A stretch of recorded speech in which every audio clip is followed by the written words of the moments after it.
අමුඩේ කියලා කියන්නේ ඔය ගොවියෝ කුඹුරු වැඩ වලට වගේම ඔය ගම්වල ගැමියෝ එහෙට මෙහෙට අදින ඇඳුමක්.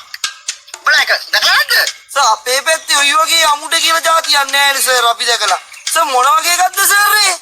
යකෝ අමුඩේ කියලා කියන්නේ ඇඳාම මේ පිටිපස්සේ තට්ටන් දෙක එළියට පේනවා.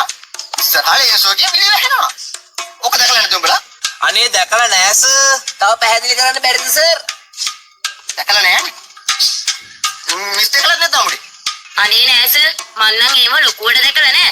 මේ පැතිවල ඉතින් කවුරුත් ඕවන් දින්නේ නෑනේ. හැබැයි මම ෆොටෝස් වලින් නම් දැකලා තියෙනවා. ඕකනේ කරන්න බැරි. මිස් දැකලාත් නැහැ නේ අමුඩේ ඉතින්. මෙන්න මේ පුටු වරෙන් යන්න මිස්. මම පැහැදිලි කරන්න අමුඩේ ගැන. හරි සර්. එහෙනම් අපිට පැහැදිලි කරලා දෙන්නකෝ. තවත් පැහැදිලි කර කර ඉන්න දෙයක් නෑ. මම අධ්‍යමයනේ. මම පෙන්නන්නම් අමුඩේ කියන්නේ මොකද්ද කියලා. මම පැය 24 මෑදගෙන ඉන්න කෙනේ. ඔන්න බලාගෙන ඉන්නකෝ. මෙන්න බලාගෙන අමුඩේ. ඕන්න බලාගෙන.